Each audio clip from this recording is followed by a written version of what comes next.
누가복음 17장 26절 말씀부터 제가 읽도록 하겠습니다. 노아의 때에 된 것과 같이 인자의 때에도 그러하리라. 노아가 방주에 들어가던 날까지 사람들이 먹고 마시고 장가들고 시집가더니 홍수가 나서 그들을 다 멸망시켰으며 또 롯의 때와 같으리니 사람들이 먹고 마시고 사고 팔고 심고 집을 짓더니 롯이 소돔에서 나가던 날에 하늘로부터 불과 유황이 비오듯하여 그들을 멸망시켰느니라. 인자가 나타나는 날에도 이러하리라. 그 날에 만일 사람이 지붕 위에 있고 그의 세간이 그 집 안에 있으면 그것을 가지러 내려가지 말 것이요 밭에 있는 자도 그와 같이 뒤로 돌이키지 말 것이니라. 롯의 철을 기억하라. 무릇 자기 목숨을 보전하고자 하는 자는 잃을 것이요 잃는 자는 살리리라. 내가 너희에게 이르노니 그 밤에 둘이 한 자리에 누워 있음에 하나는 데려감을 얻고 하나는 버려둠을 당할 것이요 두 여자가 함께 맷돌을 갈고 있음에 하나는 데려감을 얻고 하나는 버려둠을 당할 것이니라. 그들이 대답하여 이르되 주여 어디오니까? 이르시되 주검 있는 곳에는 독수리가 모이느니라 하시니라. 아멘. 네, 오늘 제목은 그날의 우리는 이라는 제목으로 말씀을 같이 생각해 보도록 하겠습니다. 1912년 영국에서 출발해서 뉴욕으로 향하던 당시 세계에서 가장 완벽한 배라고 불렸던 이 배는 신도 침몰시킬 수 없다고 불렸던 그런 배인데 이 배가 타이타닉입니다. 아마 들어보셔서 아실 겁니다. 타이타닉은 출항한 지 5일 만에 빙산과 부딪혀서 침몰하게 되는데요. 그때 사망한 사람의 숫자만 1514명이었다고 합니다. 굉장히 많은 사람이 죽었죠. 당시 배에 탄 사람들 중에는 새로운 삶을 찾아서 영국으로 가는 사람들도 있었지만 여행을 즐기기 위해 호화로운 유람을 즐기는 그런 세계 최고의 부자들도 타고 있었습니다. 그래서 배 안에는 체육관, 수영장, 당시로서는 가장 호화로운 시설을 갖추고 있었다고 합니다. 그러나 배에 탄 사람들 중 그 누구도 그 배가 가라앉을 거라고, 심지어 배를 설계한 사람조차도 한밤중에 배가 침몰할 것이라고 생각한 사람은 아무도 없었습니다. 그런데 어제와 다르지 않는 저녁을 보내고 평안한 저녁을 보내고 있는데 갑자기 배에 물이 차고 가라앉기 시작하는 겁니다. 일상이 변하지 않을 거란 믿음이 갑자기 일어난 사건으로 파멸의 순간, 목숨을 잃게 되는 순간이 되고 만 것입니다. 그런데 어쩌면 우리가 살아가는 일상의 삶도 이렇지 않을까 하는 생각을 해보게 됩니다. 어제와 다르지 않았는데 어떤 사람은 코로나로 인해 병실에 누워있고 아침까지만 해도 웃으면서 인사를 했는데 저녁에 얼굴을 볼 수 없는 수많은 일들이 우리 주변에서 일어나고 있습니다. 단지 내가 그거를 느끼지 못하는 건 갑작스런 그 일을 만나지 않았기 때문일 겁니다. 그래서 주님은 오늘 말씀을 통해 우리가 만나게 될 마지막 날, 이 종말에 대해 어떻게 준비해야 하는지를 말씀하고 계시는 겁니다. 지난주에 살펴본 것처럼 한 무리의 바리새인들이 예수님께 찾아와서 하나님의 나라가 언제 임하게 되냐고 물었을 때 예수님께서는 너희 안에 하나님의 나라가 있다고 말씀하셨습니다. 바리새인들이 하나님의 나라가 언제 임하냐고 물었던 이유는 그들의 생각에 하나님의 나라는 자신들의 눈으로 볼 수 있는 나라라고 생각되었기 때문입니다. 하지만 예수님의 대답은 아니다. 하나님의 나라는 너희 안에 있다라는 것이었습니다. 이 너희 안에 있다라는 말씀은 그 나라는 눈에 보이지 않는 나라이고 하나님의 다스림이 있는 곳이라면 바로 그곳이 하나님의 나라다라는 의미였습니다. 그러니까 예수님께서 우리의 마음과 삶이 온전한 하나님의 다스림을 받으면 우리 안에 하나님의 나라가 임하게 되고 사람들과의 관계 속에서도 그 하나님의 다스림이 인정되면 그 관계 안에 바로 하나님의 나라가 임하게 된다라는 것을 말씀하시는 거였습니다. 그렇지만 바리새인들은 하나님의 나라를 그렇게 이해하지 못했고 결국 그냥 돌아가게 됩니다. 그리고 그들이 돌아간 이후에 예수님께서는 제자들에게 인자의 날, 미래의 하나님의 나라에 대한 말씀을 하셨습니다. 하나님의 나라는 지금 주님이 계신 현재만이 아니라 인자가 오게 되는 완성된 미래적인 나라가 있다라는 거죠. 그리고 그 나라는 예수님께서 재림하시는 때에 완성하게 될 것인데 그때의 사람들이 어떻게 살다가 종말을 맞게 될 것인가를 두 시대를 예를 들어서 예수님이 말씀하셨습니다. 그 중에 한 시대가 지난주에 말씀드렸던 노아의 때입니다. 하나님께서 노아에게 세상을 심판하시겠다고 말씀하시면서 방주를 만들라고 명령하셨죠. 그런데 사람들은 노아가 산꼭대기에다가 그렇게 큰 배를 만드는 것을 이해하지 못했습니다. 그리고 더 이해할 수 없는 건 하늘에서 비가 내려 세상이 심판을 당하게 될 것이라는 노아의 말을 이해할 수가 없었습니다. 그래서 노아의 때의 사람들은 먹고 마시고 장가가고 시집가는 그런 일들만 반복했습니다. 그 사람들의 일상에 하나님은 없었고 그들의 먹고 마시는 것은 오직 자기 자신만을 위한 것이었습니다. 그들이 어떤 마음으로 살았는지에 대해 성경은 당시 사람들의 마음으로 생각하는 모든 계획이 언제나 악했다라고 말씀하십니다. 그래서 하나님께서 사람 지으신 것을 후회하실 정도였다라고 합니다. 그리고 이어지는 종말의 때에 사람들이 어떻게 살아갈 것인지에 대한 두 번째 예를 이렇게 말씀하십니다. 오늘 본문 28절, 29절입니다.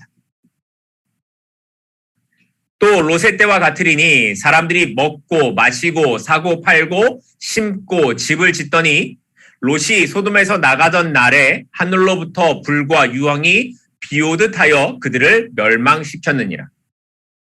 예수님께서는 종말의 때가 노아의 때나 이 롯의 때와 다르지 않다고 말씀하셨습니다. 하나님께서 아브라함을 불러서 내가 지시한 곳으로 가라고 말씀하셨을 때에 이유는 모르겠지만 아브라함과 그의 조카 롯이 함께 길을 떠나게 됩니다. 그리고 아브라함이 베델 근처에 머물게 되었을 때에 하나님의 복을 받아 가축이 너무 많아졌습니다. 그래서 이 조카 롯과 아브라함이 서로 함께 할 수 없는 그런 상황이 되고 말았습니다. 아브라함의 목자와 롯의 목자가 서로 좋은 것을 차지하려고 다투었기 때문입니다. 그러자 아브라함이 롯에게 이렇게 말했습니다. 야, 우리 서로 싸우지 말자. 네가 오른쪽을 택하면 나는 왼쪽으로 가고 네가 왼쪽을 택하면 나는 오른쪽으로 가겠다. 그리고 이런 아브라함의 제안에 롯이 어떤 선택을 했는지 창세기 13장에 가면 이렇게 기록합니다. 창세기 13장 10절 말씀인데요. 창세기 13장 10절입니다. 이에 롯이 눈을 들어 요단 지역을 바라본즉 소알까지 온 땅에 물이 넉넉하니 여기서부터요. 여호와께서 소돔과 고모라를 멸하시기 전이었으므로 여호와의 동산 같고 애굽 땅과 같았더라. 롯이 바라본 소돔과 고모라는 없는 것이 없는 에덴 동산 같았고 애굽 같아 보였습니다. 롯의 눈에 보이는 이 소돔과 고모라는 풍부함이 가득하고 부유함을 추구할 수 있는 정말 잘 살 수 있는 곳으로 보여줬습니다. 그래서 롯은 그곳을 선택했던 겁니다. 롯이 소돔과 고모라를 선택한 유일한 기준은 바라본 곳에 있었습니다. 그 기준은 자기의 눈이었습니다. 그런데 그런 소돔이 결국 멸망하고 말았습니다. 에스겔 선지자는 소돔이 왜 멸망했는지에 대한 이유를 에스겔 16장 49절부터 50절에서 이렇게 말합니다. 에스겔 16장 49절 50절인데요. 제가 읽겠습니다. 내 아우 소돔의 죄악은 이러하니 그와 그의 딸들에게 교만함과 음식물의 풍족함과 태평함이 있음이며 또 그가 가난하고 궁핍한 자를 도와주지 아니하며 거만하여 가증한 일을 내 앞에서 행하였음이라. 그러므로 내가 보고 곧 그들을 없이 하였느니라. 자, 다시 한번 보면요. 소돔의 죄악이 이러하니 라고 하시면서 그들에게 교만함이 있고 풍족함이 있고 태평함이 있고 가증한 일을 행하였기 때문이라고 말씀하십니다. 하나님께서 심판하실 수밖에 없었던 소돔의 4가지 죄는, 첫째는 교만함입니다. 교만은 자신을 더 높은 곳에 올려놓는 거죠. 소돔 사람들은 하나님이 계셔야 할 그 자리에 자신이 올라가 앉아 있었습니다. 자기 인생의 가장 높은 자리에 자기 자신이 앉아 있었던 겁니다. 자신의 삶은 자기 자신 것이라고 이야기하는 겁니다. 두 번째로 그들의 잘못된 것은 음식의 풍족함입니다. 소돔 사람들이 먹고 마시는 것은 그들의 최고의 가치관으로 두었다라는 거죠. 더 많이 가질수록, 더 좋은 것을 먹을수록, 더 많이 누릴수록 자기가 행복하다고 믿었던 겁니다. 그리고 그들은 그것을 가난한 사람이나 연약한 사람들에게 내어줄 마음이 전혀 없었습니다. 그들의 손은 오직 자신을 위해 움켜쥐는 일에만 사용했던 겁니다. 세 번째 그들의 죄악은 태평함이라고 말을 합니다. 소돔 사람들은 이 태평함이 하나님과의 관계에서 오지 않고 자기가 쌓아 올린 재물에서 온다고 생각했습니다. 그 재물이 자신의 남아있는 생애를 책임져 줄 것이라고 생각했던 겁니다. 마치 우리가 살펴봤던 누가복음 12장에 나오는 큰 곡간을 짓고 이제는 누리겠다라고, 이제는 먹고 마시겠다라고 말을 했던 어리석은 부자와 같은 삶을 살았던 겁니다. 네 번째로 그들의 죄악은 가증한 일을 행했기 때문입니다. 가증한 일은 성적인 범죄, 우상 숭배를 가리키는 말입니다. 소돔성에 천사들이 들어왔을 때에 소돔 사람들이 롯의 집에 찾아와 문을 두드리죠. 그 사람들을 내어놓으라 난리를 칩니다. 우리가 그 남자들과 상관해야겠다라는 거였습니다. 동성애가 얼마나 만연했는지를 보여주는 장면입니다. 이처럼 롯의 시대에 노아 시대처럼 먹고 마시고 결혼하고 물건 사고 집을 짓는 일에 사람들은 정신이 없었습니다. 자신들에게 종말이 다가오는 것을 알지 못한 채 롯의 시대를 사는 사람들은 그렇게 살아갔습니다. 사람들이 일상의 일에만 집중할 뿐 하나님을 외면하는 것은 노아의 시대나 롯의 시대나 예수님의 시대가 하나도 다르지 않습니다. 그렇다면 지금 오늘 우리가 살아가는 시대는 다를까요? 노아가 살았던 시대에도 사람들은 먹고 마시고 결혼하는 일을 했고, 롯이 살았던 시대에도 사람들은 먹고 마시고 팔고 심고 집을 짓는 일들을 했습니다. 예수님께서 하나님 나라를 전하시는 그때에도 사람들은 거기에 관심을 두지 않고 먹고 마시고 심고 집을 파는 그런 일들을 하며 살았습니다. 노아 시대의 사람들은 하나님의 말씀을 외면한 채 자기 자신의 욕망을 따라 살았습니다. 롯의 시대에 살았던 사람들도 하나님의 말씀을 비웃고 조롱했습니다.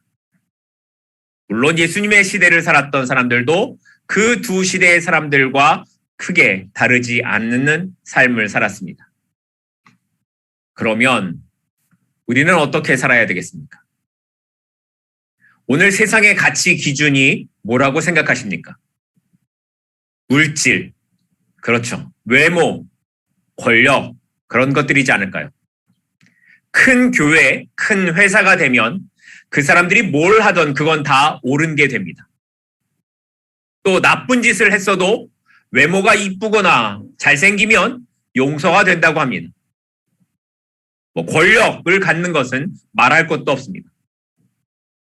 사람들은 이것을 기준으로 자기 마음에 좋은 대로 살아갑니다. 먹고 마시고 집을 팔고 집을 짓고 결혼하는 모든 일상의 삶의 기준을 자기 마음에 좋은 대로 여기에 둡니다. 신자라고 말하는 사람들도 그렇습니다.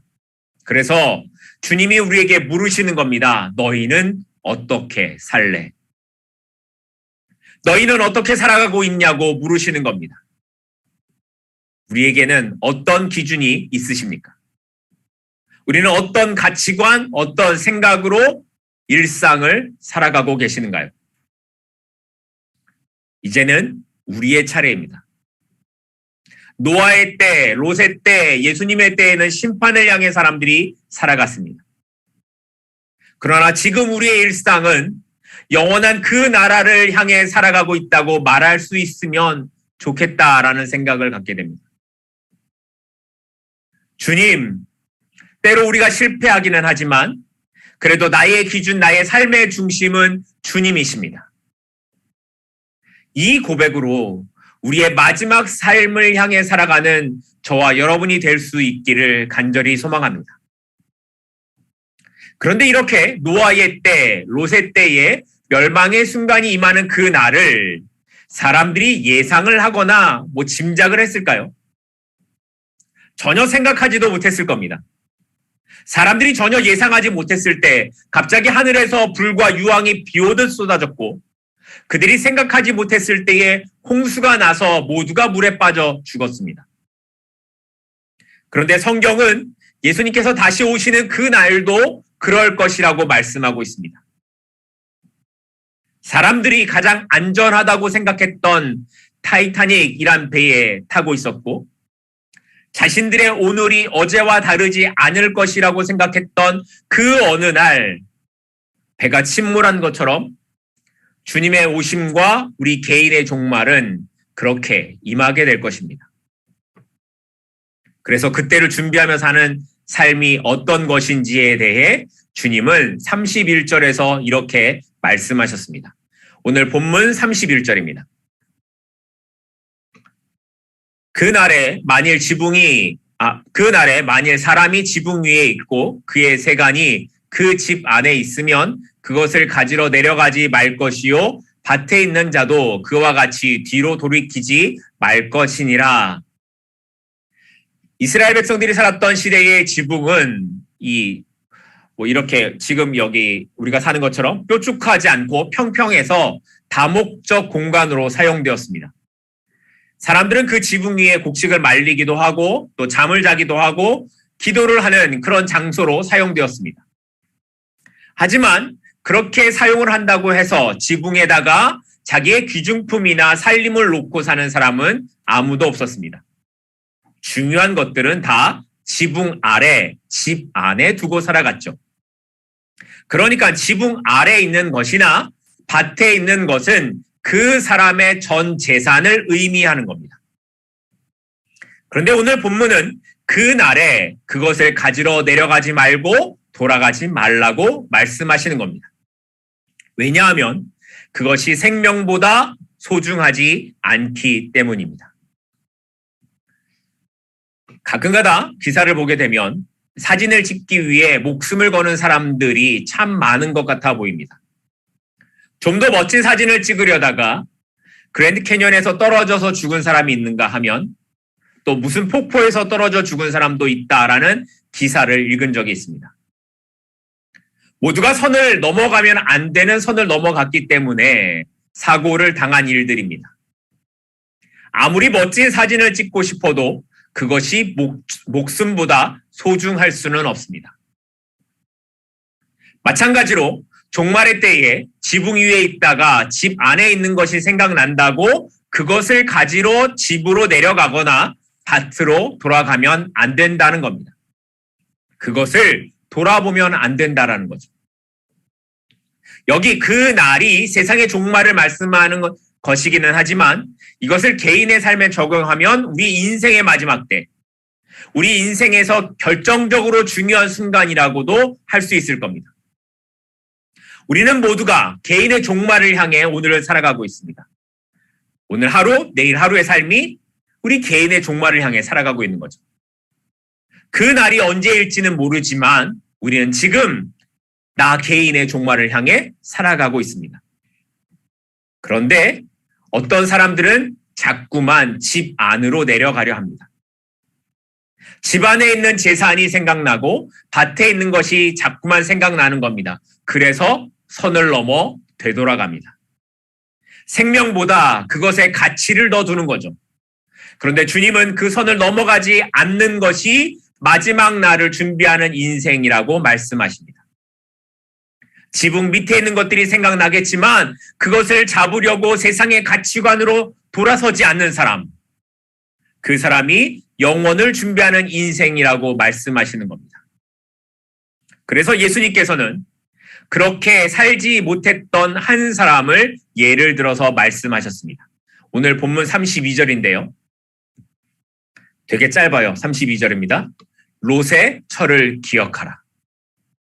누구를 기억하라고요? 롯의 철을 기억하라. 예수님은 포기해야 할 때 포기하지 못한 사람으로 롯의 아내를 말씀하셨습니다. 소돔과 고모라가 죄악이 가득해서 하나님께서 그 땅을 멸하시기로 작정하시고 천사들을 보내셨는데 하나님께서 아브라함을 기억하셔서 그의 조카 롯의 가정을 구원하기로 하셨습니다. 그래서 하나님의 천사가 롯에게 왔을 때 이렇게 말했습니다. 이 성 안에 당신의 가족이 있다면 빨리 자녀들이나 사위들을 모두 다 성 밖으로 데리고 나가십시오. 이 성 안에 있는 사람들의 울부짖음이 하나님께 상달되었기 때문에 하나님께서 이 성을 멸하라고 우리를 보내셨습니다. 이 말을 듣자 다급해진 롯이 가족들에게 전한 말과 그에 대한 가족들의 반응이 창세기 19장 14절에 이렇게 기록됩니다. 창세기 19장 14절인데요. 롯이 나가서 그 딸들과 결혼할 사위들에게 말하여 이르기를 여호와께서 이 성을 멸하실 터이니 너희는 일어나 이곳에서 떠나라 하되 그 다음에요. 그의 사위들은 농담으로 여겼더라. 롯은 죽을지도 모른다라는 두려움에 가족들을 불러서 이야기를 했습니다. 그러나 사위들은 장인의 말을 농담으로 여겼습니다. 그렇게 저녁부터 해가 뜰 때까지 롯의 가족들은 소돔을 떠나야 될지 말아야 될지 결정을 하지 못했고 오히려 천사들의 마음이 더 급해져서 빨리 나가야 된다고 이 성이 곧 멸망할 것이라고 재촉할 정도였습니다. 그래도 그들이 떠나지 않으니까 천사들이 롯과 그의 아내 두 딸의 손을 잡아서 성 밖으로 피신시켰습니다. 그리고는 이렇게 말을 합니다. 창세기 19장 17절입니다. 그 사람들이 그들을 밖으로 이끌어낸 후에 이르되 도망하여 생명을 보존하라. 그 다음에 돌아보거나 들에 머물지 말고 산으로 도망하여 멸망함을 면하라. 돌아보거나 들에 머물지 말고 산으로 도망가라. 그런데 롯의 아내는 소돔에 두고 온 것 때문에 뒤를 돌아봤고 소금 기둥이 되고 말았습니다. 어쩌면 롯의 아내는 집안에 있는 자신이 모았던 재물들을 하나도 가지고 나오지 못한 것에 마음이 빼앗겨서 그랬을 수도 있습니다. 그것이라도 있었으면 다른 곳에서 새로운 삶을 시작해도 괜찮을 텐데 하는 생각이 그녀를 붙잡았을지도 모릅니다. 그래서 롯의 아내는 두고 온 것이 자신의 인생에서 가장 중요한 것이라 생각해 그것을 돌아봤던 겁니다. 그러나 그렇게 하다가 그녀는 소금 기둥이 되고 말았습니다. 하나님을 믿는다고 하면서 롯의 아내처럼 사는 사람들이 정말 많이 있습니다. 구원을 받았다고 하면서도 여전히 세상에 두어야 하는 것, 그것에 마음을 빼앗겨 살아갑니다. 그 사람의 온 시선이 나중에는 결국 두고 떠날 것에 정신이 팔려서 그렇게 살아갑니다.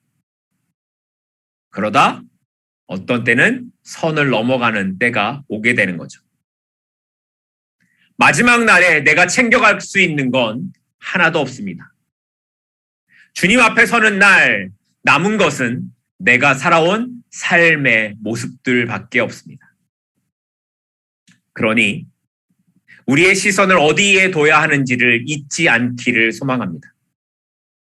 구원을 받은 사람은 돌아보지 말고 머무르지 말고 시선을 하나님께 두고 앞으로 나아가야 합니다.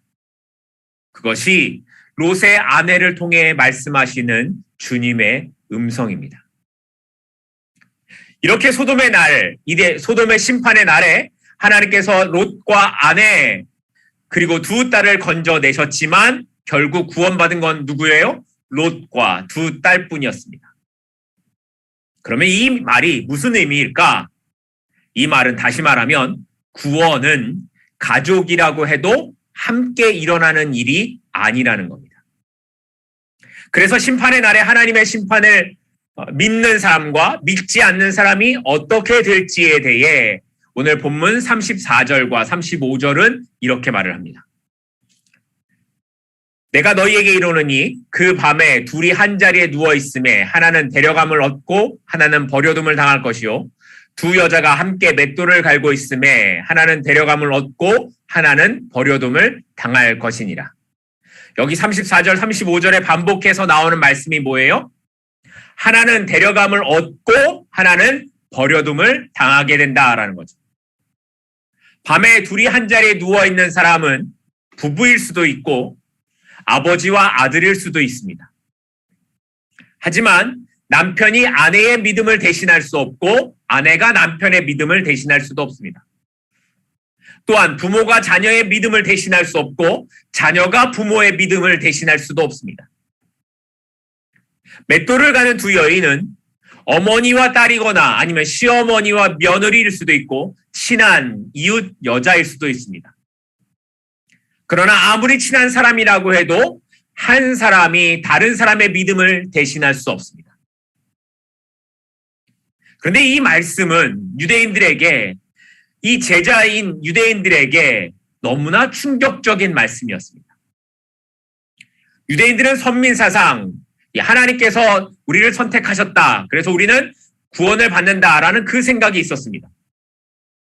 제자들의 생각에도 예수님께서 어떤 이방인들에게 구원을 말씀하시기는 하시지만 기본적으로 유대인인 우리는 다 구원받을 것이야 라는 확신, 믿음이 있었습니다.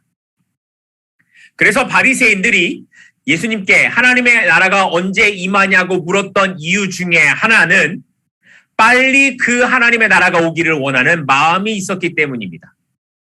이건 다시 말해서 그들에게는 확신, 믿음이 있었다라는 이야기입니다. 나는 하나님의 나라가 임하게 될 때에 그 은혜를 누리는 백성이 될 것이다 라는 믿음이 그들에게 있었기 때문에 빨리 하나님의 나라가 오기를 원했던 거죠. 그러나 정작 그들은 하나님의 나라가 그들 가운데 있어도 보지 못하고 알지 못했습니다. 그러니까 하나님의 나라는 내 확신이나 믿음으로 갈 수 있는 곳이 아니라는 겁니다. 그리스도인이라고 불리는 사람들, 신자라고 불리는 수많은 사람들이 세상에서 살아갑니다. 그리고 어떤 사람들은 나는 천국에 갈 거야 라는 소망과 확신도 갖고 있습니다. 그런데 그 확신과 믿음 안에 정말 예수 그리스도가 있는지 우리는 매 순간 점검해야 합니다. 나는 정말 예수 그리스도를 나의 주인으로 삼고 살아가고 있는가? 이것이 없는 확신과 믿음은 바리새인의 그 잘못된 믿음, 확신과 다르지 않기 때문입니다. 그래서 주님께서 하신 말씀이 한 사람은 데려감을 당하고 한 사람은 버려둠을 당하고 라는 말씀인 겁니다. 유대인이라고 다 구원을 받는 것도 아니라는 거고 부부 중에서도 부모와 자식 중에서도 형제나 친한 친구 사이에서도 한 사람은 구원을 받고 한 사람은 구원을 받지 못하는 일들이 일어나게 될 것이라고 말씀하시는 겁니다. 우리에게 말씀하시는 걸로 바꿔서 말하면 같은 교회에 다닌다고 다 구원받는 게 아니라는 겁니다. 마지막 날에 어떤 사람은 데려감을 얻고 어떤 사람은 버려둠을 당하게 된다는 겁니다. 이게 얼마나 두려운 말씀인지 모릅니다. 그래서 제자들이 주님께 이렇게 묻습니다. 오늘 본 마지막 37절인데요. 그들이 대답하여 이르되 주여 어디오니까? 이르시되 죽어 믿는 곳에는 독수리가 모이느니라 하시니라. 제자들은 예수님의 말씀을 듣자 그러면 이런 심판이 어디서 일어나냐고 묻는 겁니다. 제자들은 예수님의 말씀이 소돔의 심판에 관한 이야기에서 시작된 것이니까 이 데려감을 당하고 버려둠을 당하고 하는 이런 심판도 나는 아니라 어떤 특정한 지역, 유대인은 아니라 어떤 특정한 지역, 죄가 많은 어떤 곳에서 일어나지 않겠느냐라고 생각했던 겁니다. 그래서 어디에서 이런 심판이 있겠냐라고 물었던 겁니다. 그러자 예수님은 시체가 있는 곳에는 독수리가 모인다고 돌려서 말씀하십니다. 이 말은 시체가 있는 곳에 독수리가 오듯이 죄가 있는 곳에는 그곳이 어디든 하나님의 심판이 임하게 된다는 것을 말씀하신 겁니다. 그러니까 하나님을 삶의 기준, 삶의 목적으로 삼지 않는 인생은 언제나 죄에 대한 심판이 있다는 것을 말씀하시는 겁니다. 소돔이 심판당할 것이라는 롯의 말을 들은 사위들은 그 말을 농담으로 여겼습니다. 또 소돔을 나가던 롯의 아내가 뒤를 돌아본 것은 뒤를 돌아보지 말고 빨리 가라는 천사의 말을 진심으로 받아들이지 않고 가볍게 여겼기 때문이었습니다. 오늘날은 농담과 진담, 거짓과 진리가 왜곡되어 있습니다. 세상은 눈에 보이는 것, 내 마음에 좋은 대로라는 그런 무기로 말씀의 진리를 가볍게 여길 수 있는 것으로 만들고 있습니다. 그저 남들보다 잘 먹고 잘 마시고 잘 보이려고 또 더 많이 가지려고 더 많이 누리려고 하는 것이 참 행복이야 라고 그리스도인들을 부추기고 있는 거죠. 그리고 많은 그리스도인들이 그것을 진짜로 알고 거기에 목을 매고 살아갑니다. 그래서 하나님의 말씀을 진리로 여기기보다 세상의 가치관을 기준으로 삼고 살아가는 그리스도인이 얼마나 많은지 모릅니다. 자꾸만 뒤돌아보게 되고 자꾸만 진리의 선을 넘어갑니다. 세상은 예전에도 그랬고 지금도 그리스도인의 삶을 사는 것은 쉽지 않습니다. 하지만 우리는 그 그리스도인의 길을 가야 합니다. 하나님의 말씀을 생명의 말씀으로 알고 그것만을 나의 기준으로 삼고 살아가야 합니다. 혹시 우리가 일터에서 그리스도인의 길을 가는 것 때문에 승진이 좀 늦어지고 수입이 적어져서 사는 것이 힘들어진다고 하더라도 그리스도인 그 삶의 길을 포기하지 않기를 소망합니다. 다른 사람보다 넉넉한 삶이 아니라고 해도 하나님께서 허락하신 삶에 신실할 수 있는 저와 여러분이 될 수 있기를 소망합니다. 그래서 먼 훗날 혹은 멀지 않은 날 우리가 하나님 앞에 서게 되었을 때 주님께서 이 길을 잘 달려왔다고 우리를 안아주시는 그 날을 함께 누리게 될 수 있기를 진심으로 소망하고 축복합니다. 기도하겠습니다.